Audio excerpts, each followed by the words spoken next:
പാണക്കാട് സയ്യിദ് മുനാവർ അലി ശിഹാബ് തങ്ങൾ.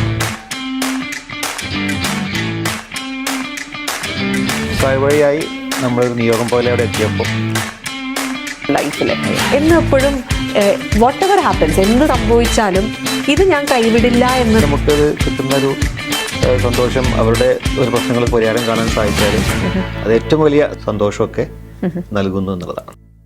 വിശ്വാസം, സമൂഹം, മനുഷ്യബന്ധങ്ങൾ ഇവയെ പറ്റിയിട്ടൊക്കെ ലളിതമായിട്ടാണെങ്കിലും പക്ഷെ ആഴത്തിൽ അറിവുള്ള, അതുപോലെ തന്നെ നമ്മൾക്ക് വ്യക്തമായിട്ട് പറഞ്ഞു തരാൻ പറ്റുന്ന ഒരാളാണ് ദി കോൺവെർസേഷനിൽ ഇന്ന് എൻ്റെ കൂടെ ജോയിൻ ചെയ്യുന്നത്. പാണക്കാട് സയ്യിദ് മുനാവർ അലി ശിഹാബ് തങ്ങൾ. നമസ്കാരം സർ. നമസ്കാരം. ഒരുപാട് സന്തോഷം. നമ്മൾ നേരത്തെ മെൻഷൻ ചെയ്തിട്ടുണ്ടായിരുന്നു, മറ്റുള്ളവരുടെ സങ്കടങ്ങൾ കേൾക്കുക, അതിനുള്ളൊരു സൊല്യൂഷൻ, അവർക്ക് വേണ്ടി പ്രാർത്ഥിക്കുക, ഇതൊക്കെയാണ് നമ്മൾ പാണക്കാട് കുടുംബത്തിൻ്റെ ഒരു പ്രത്യേകത എന്ന് പറയുന്നത് തന്നെ. അത് ജാതി മതഭേദമന്യേ നിങ്ങൾ കേൾക്കുന്നു, അവരുടെ കൂടെ നിൽക്കുന്നു, കൈപിടിക്കുന്നു എന്നുള്ളത് തന്നെയാണ് ഒരു വലിയ കാര്യം. അപ്പോൾ അങ്ങനെ എപ്പോഴെങ്കിലും ഒരു സങ്കടവുമായിട്ട് സാറിൻ്റെ അടുത്തേക്ക് വന്നിട്ട് അതിനൊരു നല്ല സൊല്യൂഷൻ കൊടുത്തതിന് ശേഷം ഒരു സന്തോഷം, ഒരു സ്മൈല് വന്ന ഏതെങ്കിലും ഒരു ഇൻസിഡൻറ്റ് ഉണ്ടായിരുന്നു? എനിക്ക് ഇപ്പോഴുള്ളൊരു സന്തോഷം, തമിഴ്നാട്ടിൽ നിന്ന് മാലതി എന്ന ഒരു സഹോദരി ഞങ്ങളുടെ വീട്ടിലേക്ക് വന്നു.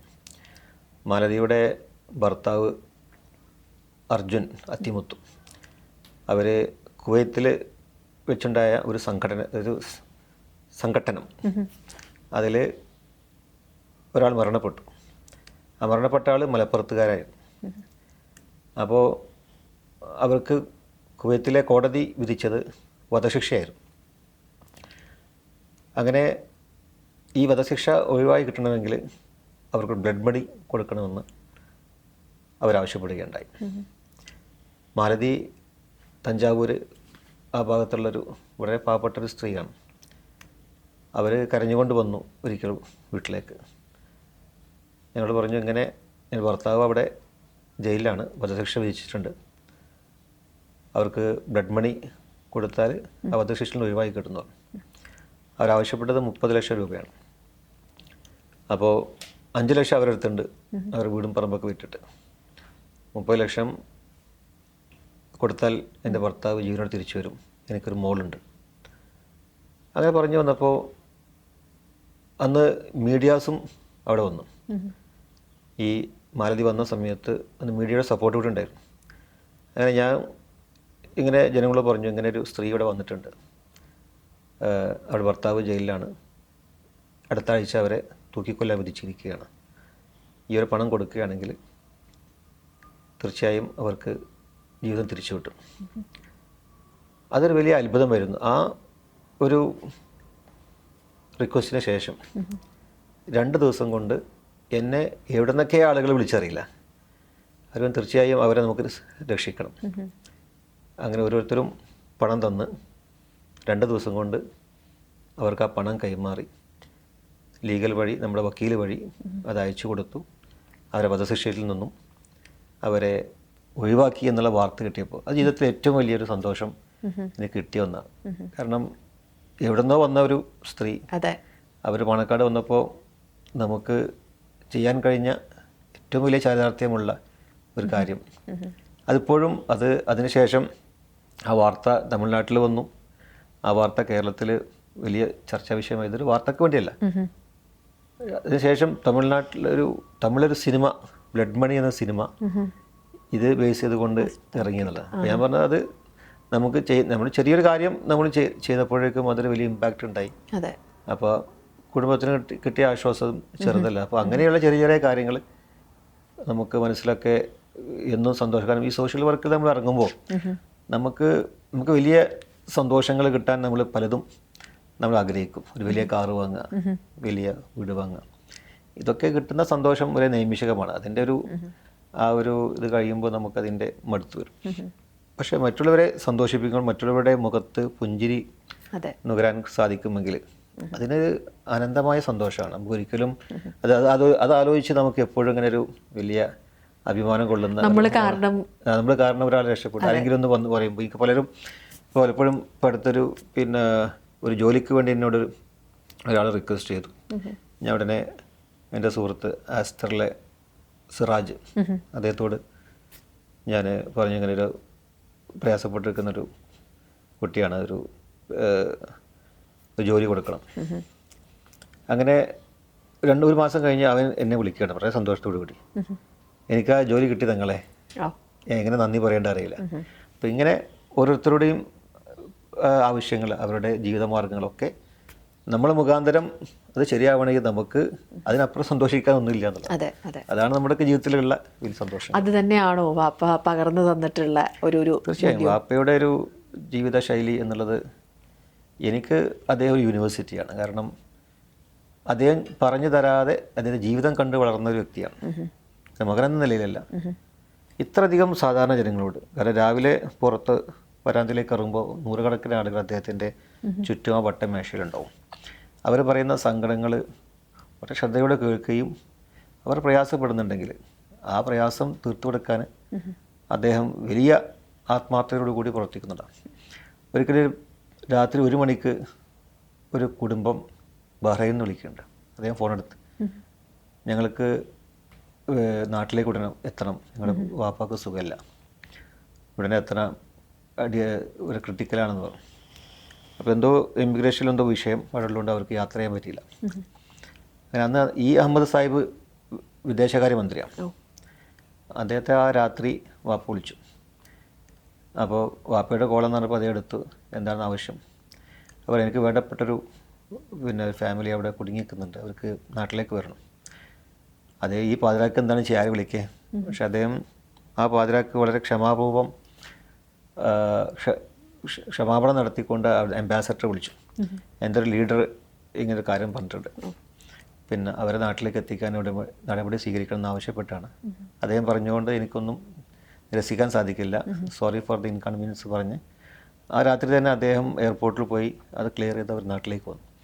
അപ്പം അങ്ങനെയൊക്കെ വാപ്പ ഏത് പാതിരാക്കും ആരുടെയും വാക്കുകൾ അത് വളരെ ഗൗരവപൂർവ്വം എടുത്തുകൊണ്ട് അവർക്ക് വലിയ ആശ്വാസം കൊടുക്കുന്നതിന് വേണ്ടിയിട്ടുള്ള കാര്യങ്ങൾ അദ്ദേഹം ചെയ്തപ്പോൾ അതുപോലെ തന്നെ അതൊക്കെ കണ്ടുകൊണ്ടാണ് പിന്നീട് ഞങ്ങളെ തേടി ആ ഓർമ്മകളിലാണ് അവരൊക്കെ വന്നുകൊണ്ടിരിക്കുന്നത്. അപ്പം ഞാൻ ചോദിക്കട്ടെ, നമ്മളിപ്പോൾ രാപ്പകലില്ലാതെ വർക്ക് ചെയ്യുന്നു എന്നുള്ളത്, അത് ഓഫ് കോഴ്സ് നമ്മളിപ്പോൾ ഒരു സോഷ്യൽ സർവീസിലാകുമ്പം നമ്മൾ രാപ്പകലില്ലാതെ വർക്ക് ചെയ്യേണ്ടി വരും, രാത്രി കാലങ്ങളിൽ പുറത്ത് പോകേണ്ടി വരും. അപ്പോൾ അതൊക്കെ എപ്പോഴെങ്കിലും ഫാമിലിയുടെ ഒരു ഇഷ്യൂസ് ആയിട്ടോ അല്ലെങ്കിൽ അവർ ഒരു പരാതിയായിട്ട് എന്തെങ്കിലുമൊക്കെ പറഞ്ഞു വന്നിട്ടുണ്ടോ? സത്യത്തിൽ അവർ ഇതൊക്കെ മനസ്സിലാക്കി നമ്മുടെ തിരക്കുകൾ, ആ തിരക്കുകൾ മാനിച്ചുകൊണ്ടാണ് നമ്മളെ അവർ വിളിക്കുക പോലും ചെയ്യുള്ളൂ. അപ്പോൾ വാപ്പ തിരക്കിലാണോ എന്ന് ചോദിച്ചാൽ എൻ്റെ മക്കൾ ഫോൺ വിളിക്കുള്ളൂ. ഈവൻ നമ്മുടെ ഭാര്യ പോലും അവർ വിളിക്കാറ് തിരക്കല്ലെങ്കിൽ വിളിക്കുന്നുണ്ട്, മെസ്സേജ് അയക്കും. അപ്പം അത്രയും നമ്മൾ ആളുകളുടെ കൂടെ ആയിരിക്കും. അതുകൊണ്ട് നമ്മൾ പ്രയാസപ്പെടരുത്. ഇപ്പോൾ ഫാമിലി ആകുമ്പോൾ നമുക്ക് ഒരുപാട് ഫാമിലി ഉത്തരവാദിത്തങ്ങളുണ്ട്. അപ്പോൾ അതൊക്കെ ഒരുപക്ഷെ നമുക്ക് പെട്ടെന്ന് അതിലിടപെട്ട് കാര്യങ്ങൾ നിർവഹിക്കാൻ സാധിക്കില്ല. പക്ഷേ നമുക്കതിൻ്റെ നമ്മുടെ ഭാര്യ അതിനൊക്കെ വലിയ സപ്പോർട്ടാണ്. അപ്പോൾ അവർ തന്നെ വേണ്ട കാര്യങ്ങളൊക്കെ നമ്മളെ അറിയിക്കാതെ ആ കാര്യങ്ങളൊക്കെ ചെയ്യും. എന്തെങ്കിലും വീടുമായി ബന്ധപ്പെട്ട കാര്യങ്ങൾ അതൊക്കെ അവർ തന്നെ പരിഹരിച്ച് നമ്മളൊന്നും അറിയിക്കാതെ ചെയ്തു പോകുന്നുള്ള. അപ്പോൾ മക്കൾ പക്ഷേ നമുക്ക് അവരെ കാണാൻ കഴിയാത്ത ഒരു സാഹചര്യം. പലപ്പോഴും ചെറിയ കുട്ടികളായിരിക്കുന്ന സമയത്ത് അവർ എണീറ്റുണ്ടാവില്ല, അതിന് മുന്നേ നമ്മൾ പോകും. തിരിച്ചു വരുമ്പോൾ നമ്മൾ വീണ്ടും അവർ ഉറങ്ങുന്നതായി കാണും. അപ്പോൾ ആരോ പറഞ്ഞ് ഇന്നാളൊരു ഇവിടുത്തെ ഒരു CEO ഏറ്റവും തിരക്കുള്ള UAE-ലായിട്ടുള്ള, അപ്പോൾ അവർ 24 മണിക്കൂർ ബിസിയാണ്. അപ്പോൾ എൻ്റെ മക്കളെ ഞാൻ കിടന്നുകൊണ്ടാണ് വളർന്നത് കണ്ടത്, നിന്നുകൊണ്ട് കണ്ടിട്ടില്ല. കാരണം രാത്രി കിടക്കുന്ന സമയത്ത് മാത്രമേ കാണുള്ളൂ. അപ്പോൾ കിടന്നുകൊണ്ട് വളർന്ന് കണ്ടിട്ട് നിന്നുകൊണ്ട് വളർന്ന് കണ്ടിട്ടില്ല. അപ്പോൾ പലപ്പോഴും എനിക്കതാ ഓർമ്മ വരുന്നത്. ഞങ്ങളെ കുട്ടികൾ ചിലപ്പോൾ നമ്മൾ പോകുമ്പോഴും ഉറങ്ങിയിരിക്കും, വരുമ്പോഴും ഉറങ്ങിയിരിക്കും. അപ്പോൾ അങ്ങനെ സാഹചര്യത്തിൽ അവരെ മനസ്സിലാക്കാൻ ഒരുപക്ഷെ ഞങ്ങളൊക്കെ കുറേ യാത്രകളിൽ അവരെ കൂടും. ചിലപ്പോൾ വെക്കേഷനൊക്കെ ഉണ്ടാകുമ്പോൾ അവർ കൂടെ ഒന്ന് പുറത്ത് പോകും. പിന്നെ മാക്സിമം നമ്മളൊക്കെ ഈ കാലഘട്ടം ഇപ്പോഴത്തെ തലമുറ ഇപ്പോൾ കുട്ടികളും ഞങ്ങളുടെ സാന്നിധ്യം അവർ ആഗ്രഹിക്കുന്നുണ്ടാവും. അപ്പം മാക്സിമം സ്കൂളിലൊക്കെ എന്തെങ്കിലും ഇവൻറ്റുകളൊക്കെ ഉണ്ടാകുമ്പോൾ മാക്സിമം അവരെ കൂടെ നിന്ന് അത് കണ്ട് അവർക്ക് പ്രോത്സാഹനം കൊടുത്ത് അപ്പം അങ്ങനെയൊക്കെയുള്ളൊരു വേണ്ട ഒരു സൗകര്യം കിട്ടുമ്പോഴൊക്കെ അവരുടെ കൂടെ ഇപ്പോൾ എനിക്ക് ഏറ്റവും ലെഷർലി ടൈം കിട്ടുമ്പോൾ ഞാൻ വേഗം ഫാമിലിയായിട്ട് നമ്മളവിടെ കൂടും, അവരുടെ കൂടെ ഭക്ഷണം കഴിക്കും. അപ്പോൾ ആ ഒരു സമയം അതാണ് എനിക്ക് ഒരു ലെഷർ ഈസ് അവർ ഡ്രീം എന്ന് പറയും. അപ്പോൾ ആ ഡ്രീം ഇവരെ കൂടെ നിൽക്കാനാണ് ഏറ്റവും കൂടുതൽ നമ്മൾക്ക് ആ ഒരു വെമ്പൽ കൊള്ളുക. അതെ. ഇപ്പം നമ്മൾ ഇപ്പോൾ സാറ് പറഞ്ഞതുപോലെ തന്നെ ഒരുപാട് ഇപ്പം നമ്മൾ സോഷ്യൽ സർവീസ് ചെയ്യുന്ന സമയത്ത് ഒരുപാട് പേരുടെ ലൈഫ് സ്റ്റോറീസ് നിങ്ങൾ കേൾക്കുകയാണ്. ചിലപ്പോൾ അതൊക്കെ കേൾക്കുന്ന സമയത്ത് നിങ്ങൾക്കും അത് ഭയങ്കര സ്ട്രെസ്ഫുള്ളായിരിക്കും. അപ്പോൾ അതേ ഈ നിങ്ങൾ ഹാൻഡിൽ ചെയ്യുന്ന ഒരു സ്ട്രെസ് ഒരു ഭാഗത്ത്, അതുപോലെ തന്നെ ഇന്നത്തെ ഒരു ജനറേഷൻ എടുത്തു കഴിഞ്ഞ് കഴിഞ്ഞാൽ രണ്ടറ്റം മുട്ടിക്കാൻ വേണ്ടിയിട്ട് പാടുപെടുന്ന ഒരുപാട് പേരുണ്ട്. ഇപ്പം നമ്മൾ ഒരു പ്രവാസിയുടെ ലൈഫ് എടുത്ത് നോക്കിക്കഴിഞ്ഞ് കഴിഞ്ഞാൽ തന്നെ പറയാം, നാട്ടിൽ ചിലപ്പോൾ 8-10 ലക്ഷം ലോൺ ഉണ്ടാവും, അത് തീർക്കാൻ വേണ്ടിയിട്ടായിരിക്കും യു എയിലേക്ക് വരുന്നുണ്ടാവുക. പക്ഷെ ഇവിടെ വന്നതിന് ശേഷം ചിലപ്പോൾ 15 ലക്ഷത്തിൻ്റെ ലോണായിരിക്കും പിന്നീട് ഉണ്ടാവുന്നത്. അപ്പോൾ അങ്ങനെ ഒരുപാട് സ്ട്രെസ്ഫുൾ ആയിട്ടുള്ള ഒരു ലൈഫിലൂടെ ഗോ ത്രൂ ചെയ്തുകൊണ്ടിരിക്കുകയാണ് ഓരോരുത്തരും. അപ്പോൾ ഇവരോടൊക്കെ ഒരു സ്ട്രെസ്സ് അവരെങ്ങനെയാണ് ഹാൻഡിൽ ചെയ്യേണ്ടതെന്നാണ് സാർ പറഞ്ഞു കൊടുക്കാനുള്ളത്? പലപ്പോഴും ഞങ്ങളൊക്കെ വീട്ടിൽ ഒരുപാട് ആളുകൾ ഈ ലോണുമായി ബന്ധപ്പെട്ട വിഷയങ്ങൾ വന്ന് പറഞ്ഞ് ജപ്തിയും അടക്കാൻ കഴിയാത്ത പ്രയാസങ്ങളൊക്കെ വന്ന് പറയാറുണ്ട്.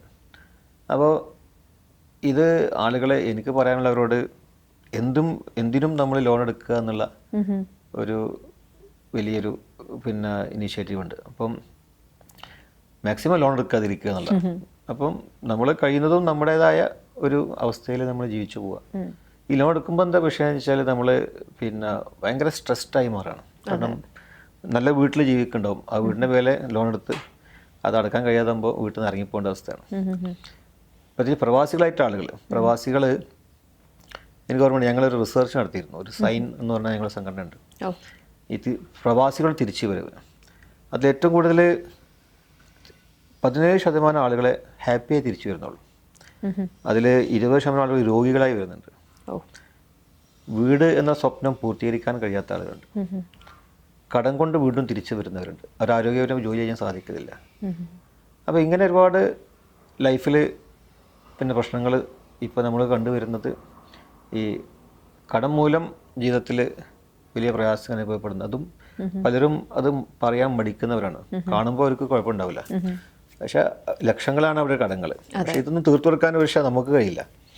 അപ്പോൾ ഈ ആവശ്യങ്ങളായി വന്ന് പറയുമ്പോൾ നമുക്കൊരു സ്ട്രെസ്സാണ്. കാരണം അപ്പോൾ അതൊക്കെ ബാങ്കുമായി സംസാരിച്ച് അങ്ങനെ അവരെന്തെങ്കിലും ഒരു സാവകാശം വാങ്ങി കൊടുക്കാന്നൊക്കെ നമുക്ക് കഴിയുള്ളൂ.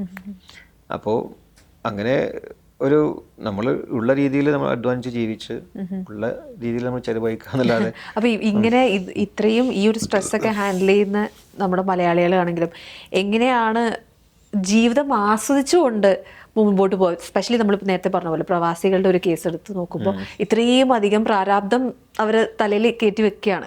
അപ്പോൾ ആ ഒരു സമയത്ത് ജീവിക്കാൻ മറന്നുപോവാണ് പലരും. അപ്പോൾ എങ്ങനെയാണത് അവർ ഹാൻഡിൽ ചെയ്യേണ്ടത് ശരിക്കും?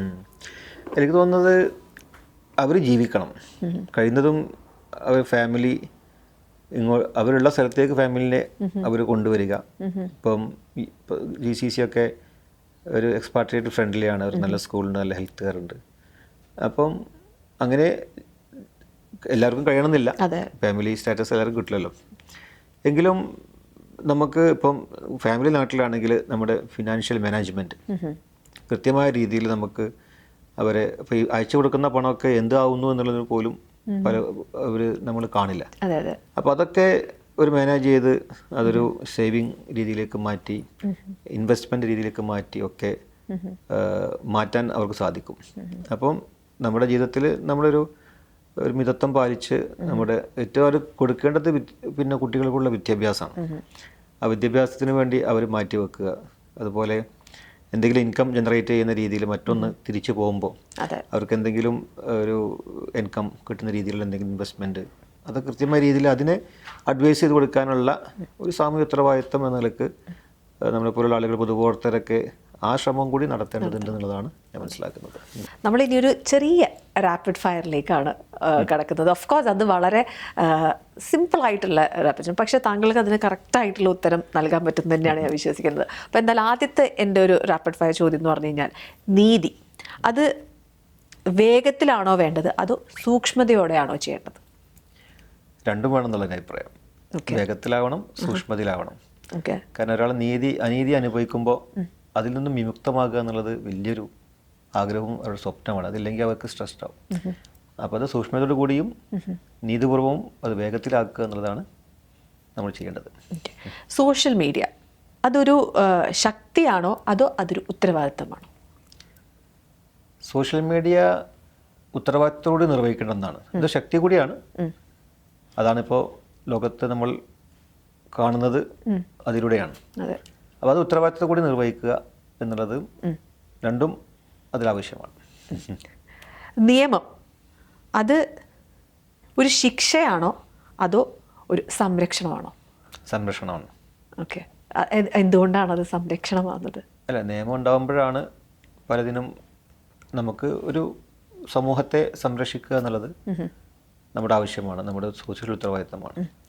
അപ്പം ആരെങ്കിലും കുറ്റം ചെയ്യുമ്പോൾ അവരെ ശിക്ഷിക്കുമ്പോഴാണ് മറ്റുള്ളവർക്ക് സംരക്ഷണം കിട്ടുന്നത്. അപ്പോൾ സംരക്ഷണം വരുമ്പോൾ തന്നെ ശിക്ഷ ഒരു ഭാഗത്ത് നടപ്പിലാകുമ്പോഴാണ് സംരക്ഷണം വരുന്നത്. അപ്പോൾ സംരക്ഷണത്തിന് വേണ്ടി നമ്മൾ കോംപ്രമൈസ് ചെയ്യാതെ നിയമത്തിൻ്റെ വഴിക്ക് വിടുക എന്നുള്ളതാണ്. മൗനം പാലിക്കുക എന്ന് പറയുന്നത് അത് എപ്പോഴെങ്കിലും അതൊരു ശക്തമായ പ്രതികരണമായിട്ട് തോന്നിയിട്ടുണ്ടോ? തീർച്ചയായും. Silence is the best scorn of expression. അതിന് മൗനം വാചാലമാണ്. പല സമയത്തും നമുക്ക് മിണ്ടാതിരിക്കുക എന്നുള്ളത് അത് വലിയ ഇമ്പാക്റ്റ് ഉണ്ടാകുന്നുണ്ട്. അതിന് നമ്മൾ പറയുന്നതിനേക്കാൾ വലിയ ഇമ്പാക്റ്റ് മൗനം പാലിക്കുമ്പോൾ ഉണ്ടാവാറുണ്ട്. അതിന് പല അനുഭവങ്ങൾ നമുക്കുണ്ട്. ഇപ്പം നമ്മുടെ യുവതലമുറയെ എടുത്തു കഴിഞ്ഞ് കഴിഞ്ഞാൽ അവർക്ക് ധൈര്യമാണോ കൂടുതൽ വേണ്ടത് അതോ വിവേകമാണോ വേണ്ടത്? വിവേകമാണ്. ധൈര്യത്തോടെ അത് ധൈര്യം വേണം. ധൈര്യം ഓൾറെഡി എല്ലാത്തിനും ഉണ്ടാവും. കുട്ടികൾക്ക് ധൈര്യം ഉണ്ടാവും. പക്ഷേ അതിനപ്പുറത്തേക്ക് അവർക്ക് വിവേകത്തോടു കൂടി അവർ മുന്നോട്ട് പോകുക എന്നുള്ളതാണ്. ആ ഒരു തിരിച്ചറിവും ആ പക്വതയൊക്കെ ഉണ്ടാവണം എന്നുള്ളതാണ്. നമ്മൾ സ്നേഹം അത് നമ്മൾ പിടിച്ചു വാങ്ങേണ്ടതാണോ അതോ അർഹതപ്പെടുന്നു എന്ന് മറ്റുള്ള ഒരാൾ വിശ്വസിച്ചുകൊണ്ട് നമുക്ക് നൽകേണ്ടതാണോ? അത് പിടിച്ചു പറ്റാൻ പറ്റണം. അത് നമുക്ക് ആ ഒരു സ്നേഹത്തിന് അർഹതയുണ്ട് എന്ന് നമ്മൾ കാണിച്ചു കൊടുക്കുകയും വേണം. നമുക്ക് give respect and take respect, അതുപോലെ give love and take love. അതാണ് അതിൻ്റെ തത്വം. ഒരു വിശ്വാസം എന്ന് പറയുന്നത് അതൊരു അടിത്തറയാണോ അതോ നമ്മൾ പോകെ പോകെ ബിൽഡ് ചെയ്ത് കൊണ്ടുവരേണ്ട ഒരു സാധനമാണോ? വിശ്വാസം അടിത്തറയാണ്. വിശ്വാസത്തിൻ്റെ അടിത്തറയിൽ നിന്നാണ് നമ്മൾ ബിൽഡ് ചെയ്ത് കൊണ്ടുവരേണ്ടത്. നമുക്കൊരു വിശ്വാസമുണ്ട്. നമ്മൾ എന്ത് വിശ്വാസമാണെങ്കിലും ആ വിശ്വാസത്തിൻ്റെ ആ ഒരു ബേസിൽ നമ്മൾ നമ്മുടെ വാല്യൂസ്, നമ്മുടെ ലൈഫ് അതൊക്കെ ക്രിയേറ്റ് ചെയ്ത് കൊണ്ടുവരിക എന്നുള്ളത് വിശ്വാസത്തിൻ്റെ ഒരു ട്രസ്റ്റിൻ്റെ പുറത്താണ്. ക്ഷമ എന്ന് പറയുന്നത് ഒരു ദൗർബല്യമാണോ അതോ ശക്തിയാണോ? ശക്തിയാണ്, അതൊക്കെ ദൗർബല്യമല്ല. ക്ഷമ എന്നുള്ളത് നമ്മുടെ വിജയത്തിൻ്റെ ഏറ്റവും വലിയ ഒരു ബേസിക് സാധനമാണ്. നമ്മൾ ആ ക്ഷമയോട് കൂടി നിന്നെങ്കിൽ മാത്രമാണ് നമുക്ക് ഏറ്റവും കൂടുതൽ മുന്നോട്ട് പോകാൻ സാധിക്കുള്ളൂ. ഖുർആനിൽ ഒരു വചനമുണ്ട്, നിങ്ങൾ സബർ സമർ ജബീല, നിങ്ങൾ ഏറ്റവും മനോഹരമായ ക്ഷമ നിങ്ങൾ ക്ഷമിക്കുക എന്നുള്ളതാണ്. അപ്പോൾ ക്ഷമ ഒരു ബ്യൂട്ടിയാണ്. കാരണം അത്രയധികം ആ ഒരു ക്ഷമ നമ്മുടെ ജീവിതത്തിൽ ഒരുപാട് പരീക്ഷണങ്ങളുണ്ടാവും. ആ കടമ്പകൾ കടന്നു പോകാൻ ക്ഷമ വേണം. അവസാനം അവർക്ക് വിജയം ഉണ്ടാവും. വാക്കുകൾ മുറിവേൽപ്പിക്കുന്നതാണോ അതോ സുഖപ്പെടുത്തുന്നതാണോ? മുറിവേൽപ്പിക്കുന്ന വാക്കുകൾ ഒരുപക്ഷെ നമ്മളെ കൂടുതൽ തിരുത്തലുകളിലേക്ക് നയിക്കും. അത് നല്ല ഉദ്ദേശത്തിലാണെങ്കിൽ. ക്രിട്ടിക്ക് ആയി ആരും സംസാരിക്കുകയാണ് ഒരുപക്ഷെ അവരോടുള്ള സ്നേഹവും ആത്മാർത്ഥതയുള്ള അവരുടെ അപ്രോച്ചും. സുഖിപ്പിക്കുമ്പോൾ നമുക്ക് അതിൽ ആത്മാർത്ഥം ഉണ്ടാവില്ല. അതിങ്ങനെ സ്നേഹം നമ്മളിങ്ങനെ കാണിക്കുക, എന്തെങ്കിലും വെസ്റ്റേൺ ഇൻട്രസ്റ്റോട് കൂടി സ്നേഹം കാണിക്കുക. അല്ലാതെ അതിങ്ങനെ നമ്മളിങ്ങനെ അവരോട് പറയുമ്പോൾ അവർക്ക് ഒരുപാട് മാറാനും അവർക്ക് ലൈഫൊക്കെ മാറാനുള്ള ഒരു വലിയ ഇൻസ്പിറേഷനായി പിന്നെ നമ്മുടെ വാക്കുകൾ മാറും. അതെ. മതനേതൃത്വം ബേസിക്കലി അതൊരു ഉപദേശം കൊടുക്കുക എന്നുള്ളതാണോ അതോ മതത്തിനെ നമ്മൾ മറ്റുള്ളവരിലേക്ക് എത്തിക്കുക എന്നുള്ളതാണോ? അദ്ദീനു നസീഹ, മതം ഗുണകാംക്ഷയാണ്. നിങ്ങൾ ചോദിച്ചാൽ തന്നെ വലിയ എന്താണ് ദീൻ എന്ന് പ്രവാചകൻ, എൻ്റെ ഇസ്ലാമിക് പെർസ്പെക്റ്റീവിൽ പറയുകയാണ്, എന്താണ് ദീൻ, എന്താണ് മതമെന്ന് പ്രവാചകൻ ചോദിച്ചപ്പോൾ പ്രവാചകൻ പറയുന്നത് ഗുണകാംക്ഷയാണ്, ഒരു ഉപദേശമാണെന്നുള്ളതാണ്. അപ്പോൾ നല്ല ഉപദേശങ്ങൾ നമ്മൾ നൽകുക, അത് ദൈവത്തോടും ദൈവത്തിൻ്റെ പ്രവാചകരോടൊക്കെ കാണിച്ചിട്ടുള്ള ആ രീതിയിൽ നമ്മളെ തന്നെ ഉപദേശിക്കുകയും മറ്റുള്ളവർ ഉപദേശിക്കുകയും ചെയ്യുക എന്നുള്ളതാണ്. അതാണ് മതത്തിൻ്റെ അടിസ്ഥാനം. ഓക്കെ. സോ ഇനിയിപ്പോൾ നമ്മൾ പുണ്യമാസത്തിലേക്ക് കടക്കുകയാണ്. ഫെബ്രുവരി മാസം ഓൾമോസ്റ്റ് ചിലപ്പം 18-19 തന്നെ നമ്മൾ ഇനി നോമ്പൊക്കെ തുടങ്ങാൻ പോവുകയാണ്. അപ്പോൾ താങ്കൾക്ക് എന്തെങ്കിലും മെമ്മറീസ് ഉണ്ടോ? നമ്മൾ ഓഫ് കോഴ്സ് ഇപ്പോൾ നമ്മുടെ UAE എടുത്ത് നോക്കുകയാണെങ്കിൽ നമ്മൾക്ക് ഈ ഒരു പെർട്ടിക്കുലർ സമയം എന്ന് പറഞ്ഞാൽ ഈദ് റമദാൻ എന്നൊക്കെ പറയുന്നത് എന്ന് പറഞ്ഞാൽ വളരെ സ്പെഷ്യൽ ആയിട്ടുള്ളൊരു സമയമാണ്. അത് ജാതി മത ഭേദമന്യേ നമ്മൾ നോമ്പ് പിടിച്ച് വീട്ടാറുണ്ട് ഒരുപാട് പേര്. ഇപ്പം നമ്മളോട് പേഴ്സണലി ചോദിച്ചു കഴിഞ്ഞാൽ നമ്മൾക്കും ഒരുപാട് സന്തോഷമുള്ളൊരു കാര്യമാണ്. അതായത് തൊട്ടപ്പുറത്തെ അയൽവാസികളും നമ്മളൊക്കെ ചേർന്ന് ചിലപ്പോൾ നോമ്പ് പിടിക്കും, വൈകുന്നേരം അവരുടെ വീട്ടിൽ പോയി നോമ്പ് തുറക്കുക എന്നൊക്കെ പറഞ്ഞത് എനിക്ക് പേഴ്സണലി ചോദിച്ചു കഴിഞ്ഞാൽ ഒരു മെമ്മറി തന്നെയാണ്. അതുപോലെ താങ്കൾക്ക് ഇതുപോലെ എന്തെങ്കിലും നല്ല മെമ്മറീസ് ഉണ്ടോ? എൻ്റെ നോമ്പുകാലം ഈ അടുത്തായി ഒരു നോമ്പിന് എനിക്കൊരു വിളി വരും. വളാഞ്ചേരിയിലെ പ്രഭാകരേട്ടന്. അദ്ദേഹം കഴിഞ്ഞൊരു 5-8 വർഷമായി ഒരു ദിവസം എൻ്റെ വീട്ടിൽ നോമ്പ് തുറക്കണമെന്ന് പറഞ്ഞ് വിളിക്കും. അന്ന് അവിടെ പോവും. അവിടെ പോകുമ്പോൾ അദ്ദേഹത്തിന് എല്ലാ സുഹൃത്തുക്കളും ഉണ്ടാവും. അദ്ദേഹവും ഭാര്യയും കഴിഞ്ഞ 30 വർഷം നോമ്പ് നോറ്റ് വരുന്ന ഒരു ഫാമിലിയാണ്. ആ വീട്ടിൽ നോമ്പ് തുറന്ന് അവരുടെ വീട്ടിൽ നമസ്കരിച്ച് അവിടുന്ന് സൗഹൃദമായി പിരിയുന്ന ഒരു അന്തരീക്ഷം. അപ്പോൾ ഈ അടുത്ത കാലത്തെ നോമ്പിന് ഏറ്റവും കൂടുതൽ ഹൃദ്യമായ ഒരു നോമ്പുതറ എന്ന് പറയുന്നത് പ്രഭേട്ടൻ്റെ നോമ്പുറയാണ്. അപ്പോൾ അദ്ദേഹം കാണിക്കുന്നൊരു സ്നേഹം, അത് ആ സ്നേഹത്തിലൂടെ നമുക്ക് ഉണ്ടാകുന്നൊരു വലിയ സഹവർത്തിത്വവും സൗഹൃദമൊക്കെ അത് വലുതാണെന്ന് തിരിച്ചറിയാണ്. എന്നെ സംബന്ധിച്ചിടത്തോളം നോമ്പ് കാലം ഞങ്ങളൊക്കെ ചെറുപ്പത്തിൽ നോമ്പ് നോക്കാൻ പരിശീലിപ്പിച്ചത് വീട്ടിൽ നിന്നാണ്. അപ്പോൾ അന്ന് ഏറ്റവും നല്ല വിഭവങ്ങൾ കിട്ടും. നോമ്പ് നോറ്റാൽ നിങ്ങൾക്ക് ഇത്ര കടികൾ ഉണ്ടാക്കി തരും, ചിലപ്പോൾ ചിലർ പൈസ തരും. അപ്പം അങ്ങനെ പരിശീലിപ്പിച്ച് കൊണ്ടുവന്നൊരു അത് പിന്നെ നമ്മുടെ ഒരു ട്രെയിനിങ് ആണ്. അപ്പോൾ നോമ്പിന് നമുക്കുണ്ടാവുന്നത് പ്രത്യക്ഷമായ ആഘോഷങ്ങളെക്കാളും മാനസികമായി നമ്മെ സംസ്കരിച്ചെടുക്കുന്ന ഒന്നാണ് നോമ്പ് എന്ന് പറയുന്നത്. അതായത് ദൈവം ചോദിക്കുന്നുണ്ട്, ഞാൻ അതായത് അസൗമുലി വാന ജസീബി, നോമ്പ് എനിക്കുള്ളതാണ്, ഞാനാണ് അതിന് പ്രതിഫലം നൽകുന്നത്. കാരണം ഒരുപാട് ആരാധനയുണ്ട്. അപ്പം നമസ്കാരം നമ്മൾ ആളുകൾ കാണും, ഹജ്ജ് ചെയ്ത ആളുകൾ കാണും. പക്ഷെ നോമ്പുണ്ടോ എന്നുള്ളത് ദൈവത്തിന് മാത്രമേ അറിയുള്ളൂ. അപ്പം അതിന് വലിയൊരു ആത്മാർത്ഥം, ദൈവവും അടിമയും ഉടമയും തമ്മിലുള്ള ഒരു ആത്മാർത്ഥമായ ബന്ധം. ആ നോമ്പ് നോക്കുമ്പോൾ നമുക്ക് വേറെ ആർക്കും നമ്മൾ വെള്ളം കുടിച്ചാൽ മാത്രമേ അറിയുള്ളൂ. അപ്പോൾ ആത്മാർത്ഥമായി നോമ്പ് നോക്കുമ്പോൾ നമ്മൾ ദൈവത്തിന് വേണ്ടി മാത്രം നമ്മൾ സമർപ്പിക്കുന്ന ഒന്നായി നോമ്പിനെ നമ്മൾ കാണുകയാണ്. ഇപ്പോൾ സാറ് പറഞ്ഞതുപോലെ തന്നെ ഇപ്പോൾ റമദാൻ മാസം, ഈ ഒരു പുണ്യമാസത്തിൽ നമ്മൾ നോമ്പ് പിടിക്കുക എന്ന് പറയുന്നത് എന്ന് പറഞ്ഞു കഴിഞ്ഞാൽ ഒരുപാട് വാല്യൂസും കൂടെ നമ്മളിലേക്ക് എടുക്കുക എന്നുള്ളതും കൂടെയാണ്. അപ്പോൾ ഈ ഒരു വർഷത്തെ നോമ്പിന് ശേഷം എല്ലാവരും അവർ നെഞ്ചോട് ചേർത്ത് വെക്കേണ്ട കുറച്ച് വാല്യൂസ് എന്തൊക്കെയായിരിക്കും? അല്ല, ഇത് മറ്റുള്ളവരുടെ പ്രയാസം മനസ്സിലാക്കുക എന്നുള്ളതാണ്. കാരണം പട്ടിണി എന്നുള്ളത് ലോകത്ത് ഒരുപാട് ആളുകൾ പട്ടിണി അനുഭവിക്കുന്നുണ്ട്. അത് നേരിട്ട് അനുഭവിക്കാനുള്ള അവസരം കൂടിയാണ്. അങ്ങനെ അനുഭവിച്ചറിയുമ്പോൾ അവരെ സഹായിക്കാൻ നമുക്കൊരു വലിയ താല്പര്യം വരും. അതുപോലെ മനുഷ്യനെ സംബന്ധിച്ച് മനുഷ്യൻ നിസ്സാരമാവുന്ന അവസ്ഥയെക്കുറിച്ച് നമുക്ക് ഓർമ്മ വരും. കാരണം ഒരു നേരം വെള്ളം കിട്ടാത്ത ആളുകളുടെ അവസ്ഥ, അത് മനസ്സിലാക്കുക എന്നുള്ളത് അത് നോമ്പുകാരനെ മനസ്സിലാക്കാൻ കഴിയുള്ളൂ. മാത്രമല്ല ഈ ഒരു സമയത്ത് നമുക്കുണ്ടാകുന്ന ഒരു ആത്മീയ നിർവൃതി, കാരണം ഇസ്ലാമിക വിശ്വാസപ്രകാരം നമ്മെ സംസ്കരിച്ചെടുക്കുന്നതിന് വേണ്ടിയാണ് നോമ്പ്. പൈശാചികമായ ഒരുപാട് പ്രേരണകൾ മനുഷ്യനുണ്ടാവും.